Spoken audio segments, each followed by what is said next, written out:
bem-vindos a mais um programa Destaque, um programa produzido pela FGF TV e veiculado pelo canal Universitário de Fortaleza, o canal 14 da Multiplay. O programa Destaque recebe a psicanalista e advogada Rossana Brasil Kopf. Tudo bem, Rossana? Tudo bem. A Rossana é presidente da Comissão de Políticas Públicas sobre Drogas, é coordenadora de Políticas Públicas sobre Drogas do município de São Gonçalo do Amarante, conselheira do Governo do Estado do Ceará de Políticas Públicas sobre Drogas e diretora do Movimento Brasil Sem Drogas. A Rossana está aqui para falar sobre dependência química, em especial a dependência química pelas mulheres. Rossana, recentemente nós vimos veiculado em jornais, na TV, que o Ceará ele se tornou um ponto estratégico para a entrada de drogas no Brasil. Esse fato modificou o panorama do tráfico de drogas no nosso estado? Aumentou, né? Ele aumentou mais ainda e principalmente que nossas fronteiras elas não são controladas. Então a droga ela está reinando dentro do Brasil e nos estados como Recife, Fortaleza, Rio de Janeiro, que o índice de cocaína é muito alto, e São Paulo aumentou mais ainda.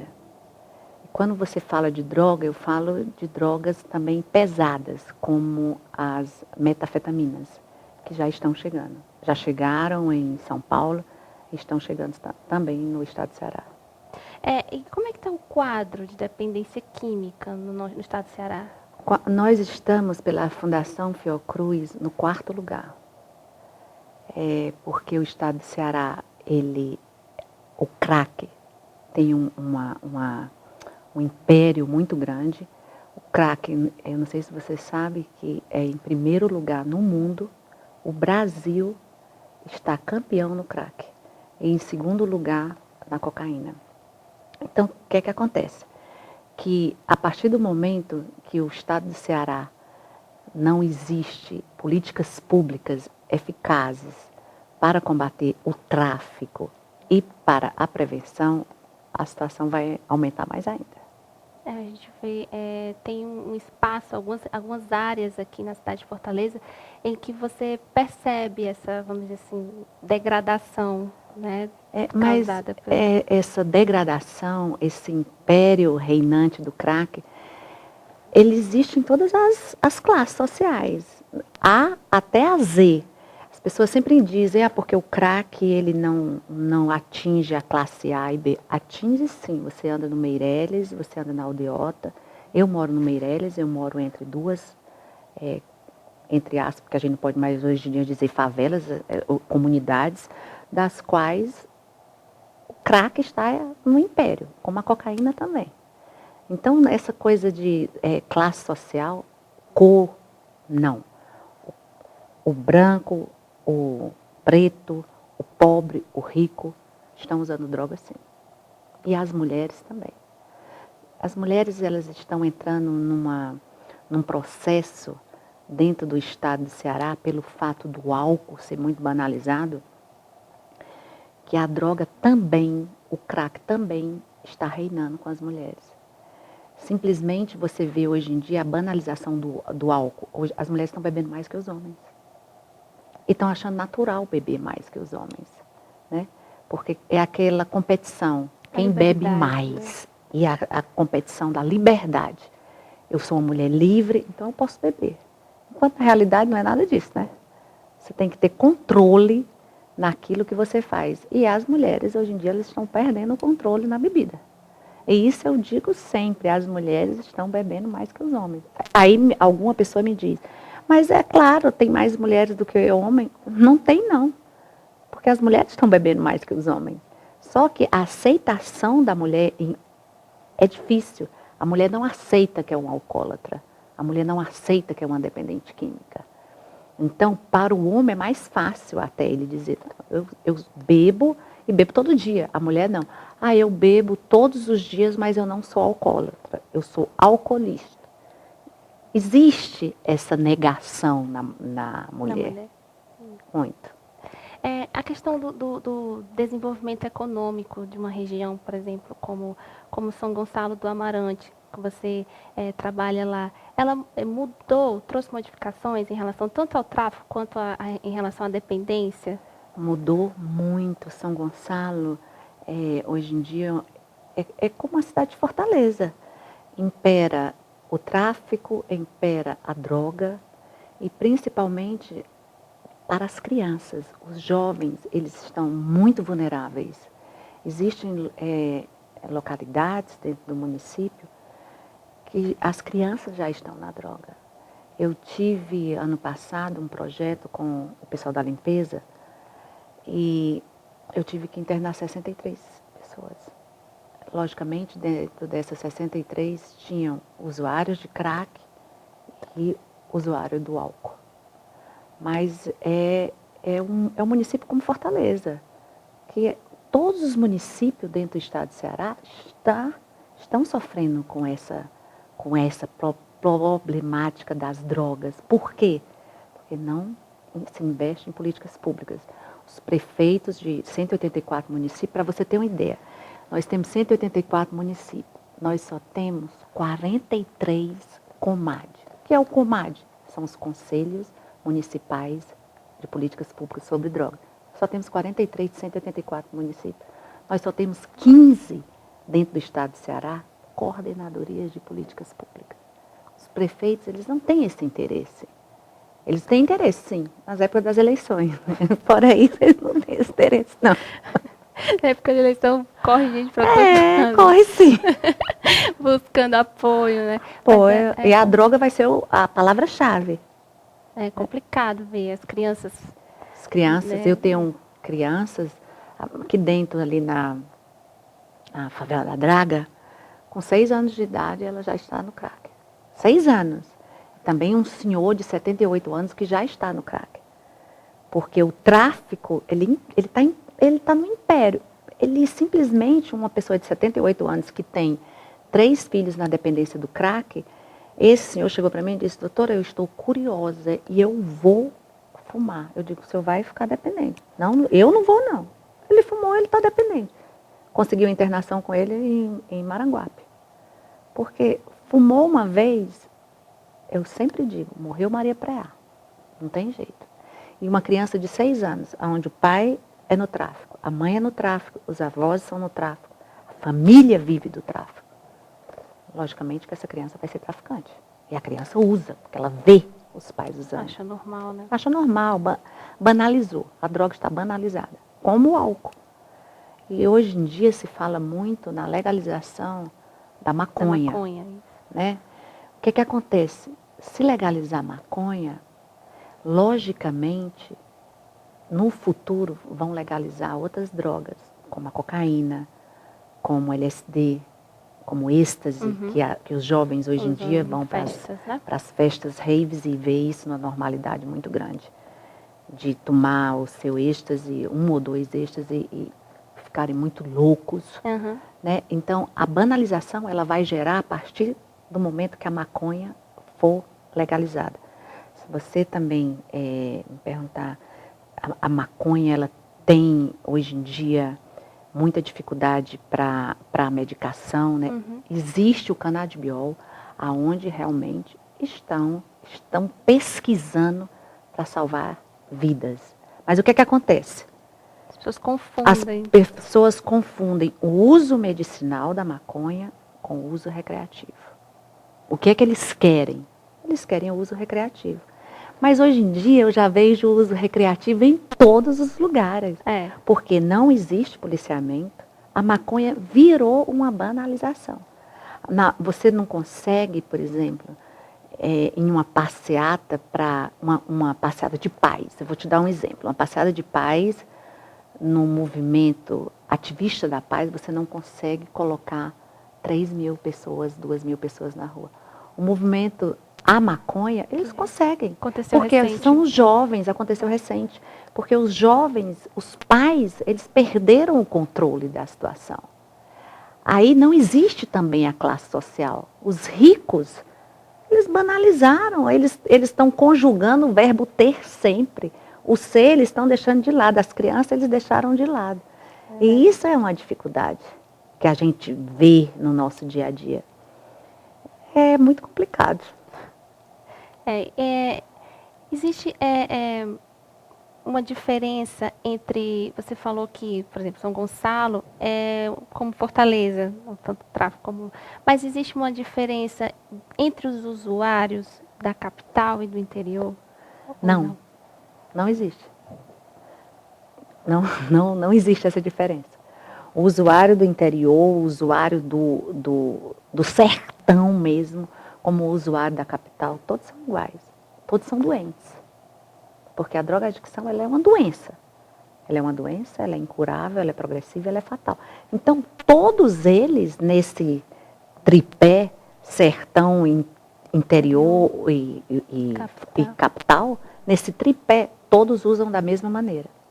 Todos roubam para conseguir a sua droga. E as crianças, os jovens estão assaltando pela droga. Então, não existe uma diferença de quem mora no sertão e de quem mora na capital. Porque o pessoal do sertão, eles estão assaltando também. Eles estão acabando com a família, porque as mães, elas não sabem como lidar com a situação. Aí o que é que acontece? É algo novo, né? É uma coisa nova. E como é que essa coisa nova chegou? Como é que ela chega nessas pessoas? Através da curiosidade. E a porta principal é o álcool. É porque a gente tem aquela imagem das pessoas que moram no interior, vamos dizer assim, daquela certa inocência, né? A gente constrói essa imagem. Antes eu até tinha essa imagem, né, de pessoas puras. Isso. Né, pessoas puras, pessoas que não têm malícia. Mas não é assim, não. Hoje em dia não é assim. Eu viajo muito dentro do interior. Tive recentemente num interior chamado São João do Jaguaribe, no qual eu dei uma palestra para as crianças de prevenção. E ali mesmo você vê que a droga está no império. Você não vê uma diferença, você não vê uma diferença de comportamento. Porque o comportamento é igual. O comportamento dos jovens de hoje é igual ao jovem da capital. O que é que ele vê no dia a dia? O verbo no imperativo, compre, faça, veja. Né? Então ele vê exatamente isso. Porque ele está vendo o que é que a mídia está passando. A influência da mídia. A mídia tem uma influência muito grande. Então é a nossa grande preocupação. Porque a gente, não só em termos de governo de estado, não só em termos de município, porque a sociedade civil, ela não se une em uma só corrente para combater determinado tipo de coisa. Somos egoístas, né? Porque a gente também não pode esperar só que o Estado dê a resposta. A gente não pode esperar que o Estado resolva tudo. Isso. E o município resolva tudo. Nós temos que resolver também. Nós temos que fazer a parte da gente também.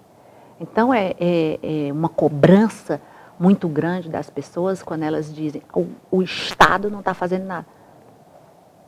E você está fazendo alguma coisa? Né? Porque existe essa ilusão atual, né?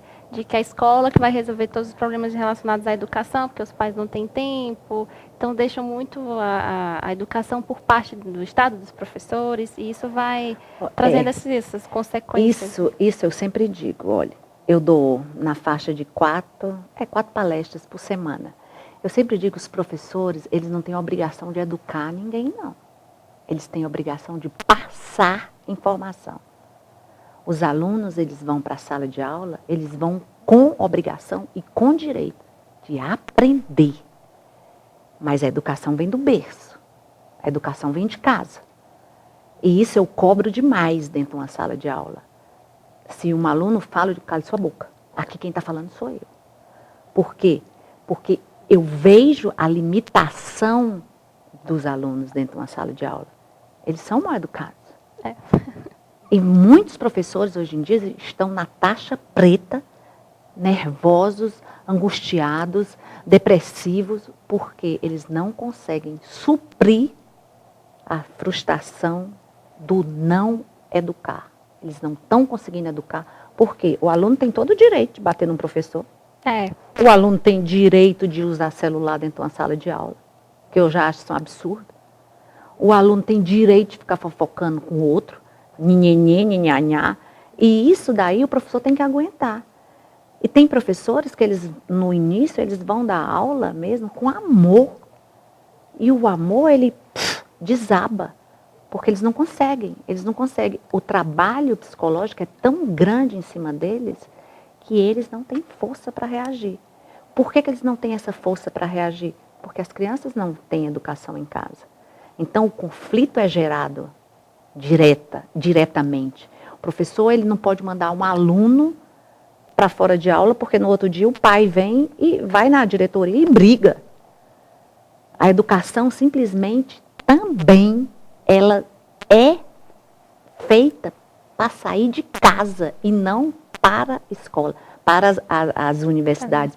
Eu li uma coisa tão absurda antes de ontem na Folha de São Paulo, que dizia que eles estão educando os universitários, fazendo reuniões com os pais dentro da universidade. Aquele dali para mim foi um choque. Eu digo, meu Deus, aonde é que a gente vai parar? Como é que os pais se permitem a uma coisa dessa, de ir reunião com... A gente não está no colégio, a gente está dentro da universidade. E os professores não têm mais por onde sair, querem o apoio da família. Por quê? Porque a família abandonou. É muito fácil hoje em dia as mulheres casarem e colocar o filho com 3 meses de idade na creche. Colocam numa creche. E qual é a educação que essa criança vai ter? Qual é o amor que essa criança vai ter? Qual é o respeito que ela vai ter? Zero, nenhum. Que pais são esses? Eu me pergunto sempre. Que pais são esses que estão educando hoje em dia? Infelizmente são reflexos da modernidade, né? Isso reflete na mulher. Isso para mim não é um reflexo da modernidade. Isso para mim é a falta mesmo de ter e ser pai e mãe. Porque você hoje em dia, ser pai, é muito difícil. Você tem que dar limite para o seu filho. Você tem que dar educação mesmo, tem que cobrar. Chegou da escola, cobra a tarefa dele. Filho, 9 horas da noite, tem que estar na cama dormindo, não tem que estar assistindo novela, não. E os pais não estão nem aí. Simplesmente é essa a educação que a gente está vendo. São as mudanças de gerações. Eu não vou fazer com meu filho, o que fizeram, só que... As culpas, e dessas culpas, dessas frustrações de geração, o que é que criam? Pequenos monstros. Pequenos ditadores. Eu vejo determinado tipo de situação, crianças de 4, 5 anos, é até engraçado. O celular. E eles têm o celular, tem que ser top de linha. Porque se não for o top de linha, não presta. Então, assim, são crianças. Como é que você entrega para uma criança um celular, um iPhone ou outra marca qualquer? Que nem propaganda eu gosto de fazer, porque o meu celular nem isso é. Então, como é que você coloca na mão de uma criança de 4, 5 anos um celular para ela ficar quieta? Essa visão de família, né, tem mudado também muito o papel da mulher. Em relação à mulher e às drogas, as motivações para a mulher cair, vamos dizer assim, como costumeiramente se fala, né? Cair no mundo das drogas, são as mesmas motivações para os homens? As mesmas, não existe essa diferença de homem e mulher. Olha, essa semana eu até escrevi um artigo onde eu coloquei que as mulheres, se é feio para minha pessoa um homem beber, mais feio ainda para mim é uma mulher bêbada. Eu presenciar bêbadas, mulheres no chão, bêbadas. Isso é muito feio para mim. Não sou proibicionista, não sou careta, tenho filhos, mas eu ver uma moça de 15 anos no chão bêbada é muito triste. E as mulheres, como eu disse antes, elas estão bebendo mais que os homens. Meninas de 14, 15 anos, num carnaval, se eu não me engano, em determinado bairro chique de Fortaleza, em cima de uns caminhões, em cima do carro, bêbadas, com 14, 15 anos. E onde estavam os pais dessas meninas? O que esses pais dizem? E elas começam a beber cedo. E esse artigo que eu fiz, alguma uma pessoa fez um comentário e disse: nós mulheres sofremos muito porque nós temos as nossas frustrações, porque ganhamos menos, vem mil desculpas, mas a desculpa não existe. A desculpa é o álcool mesmo, é a curiosidade de você entrar pela porta principal, que é o álcool, e depois a curiosidade vem em outras drogas. Porque o que apresenta essas festas rave, funk e forró? Cachaça, a última vodka que eu nem sei qual é êxtase, o doce, que é conhecido, o doce é o LSD, bala, que era a bala. é a bala, mas é o doce. Então, é muito normal, tudo virou normalidade demais.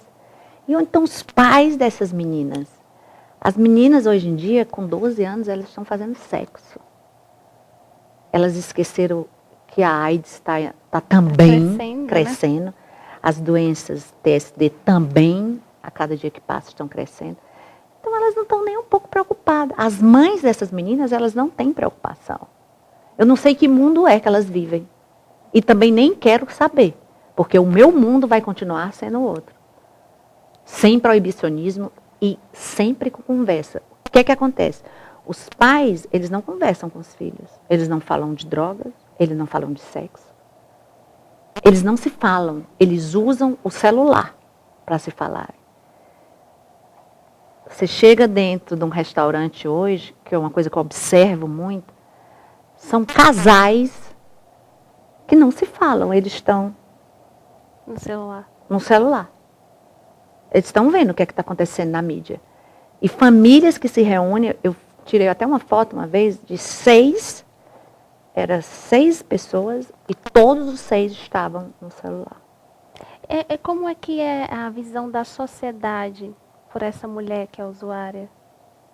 Primeiro é uma visão de rejeição. Né? A sociedade rejeita a mulher dependente de cocaína e a mulher dependente de crack. Porque ela entra numa vulnerabilidade para a prostituição. Se você sai à noite no centro da cidade, ou então ali perto da Santa Casa, passeio público, você vê meninas de 12 anos, 13 anos se vendendo por R$1, pela pedra. Então a sociedade, ela rejeita. E até mesmo é muito difícil o que eu vejo em relação à mulher para o tratamento. Porque a mulher, ela, como tem a menstruação e como ela tem o libido a partir do momento que ela usa a droga muito maior do que o homem, ela fica extremamente vulnerável ao sexo. A mulher, ela simplesmente, quando ela usa a droga, ela tem só uma ideia na cabeça: sexo. Ela fica vulnerável a doenças, ela fica vulnerável a mais droga ainda. Então, é muito, muito difícil uma mulher, você tratar uma mulher e você tratar um homem. O homem é mais fácil, muito mais fácil. Eu tive 1 ano numa comunidade terapêutica e depois de 1 ano eu resolvi fechar, porque eu coloquei mulheres dentro. E quando eu vi que estava desandando o meu modo de trabalho, eu fechei. Porque trabalhar com mulher exige 24 horas de dedicação. Quando ela está na dependência da cocaína e do crack, você tem que se dedicar 24 horas. É muito difícil. Porque elas, como eu lhe falei, elas vão perdendo o respeito por si próprio. Então, em termos de tratamento, para o homem é mais fácil. A recuperação do homem é mais fácil. O homem a aceitabilidade para o homem é mais fácil que para a mulher. A mulher não aceita que é uma dependente química. Infelizmente, essa é uma visão que nós, enquanto não usuários, não temos. Né? Uma visão que a sociedade que a gente vive passa de preconceito. Se a visão fosse aberta de uma outra maneira, se nós, como eu falei, se nós, como sociedade, ajudássemos um ao outro, as coisas não chegariam ao ponto que está chegando. Eu vou te dizer que no estado do Ceará, nós temos 2 comunidades terapêuticas para as mulheres. que funcionam, né? Funcionam. Então, Não, elas têm funcionam. boas respostas. Elas têm boas respostas, elas funcionam, elas são conveniadas com o governo do estado. E elas funcionam. Mas só 2 e lotadas. E por que só 2? Porque é muito difícil alguém querer colocar uma comunidade para a mulher. É muito difícil. É um quadro triste, né? É uma situação muito difícil para as mulheres. E você sai na rua, você vê hoje em dia usuárias de crack fumando seu cachimbo normalmente. Rosana, eu queria muito agradecer a sua presença aqui no Destaque. Eu queria que você deixasse algumas palavras para quem nos assiste em relação a esse cuidado, né, com seus filhos, em relação às drogas também. Eu gostaria primeiro de agradecer à FGF, a você, né, logicamente, e aos ouvintes. E gostaria de dizer aos pais uma coisa que eu sempre vou repetir: segurem as rédeas dos filhos, porque senão eles serão os próximos ditadores do Brasil. Segurem, eduquem, tenham um pulso forte, porque se não tiver pulso forte, não tem jeito não. Rosana, obrigada pela sua presença. E aqui termina mais um programa Destaque. Continue com a nossa programação no canal Universitário de Fortaleza, o canal 14 da Multiplay e no nosso canal no YouTube da FGF TV. Até a próxima.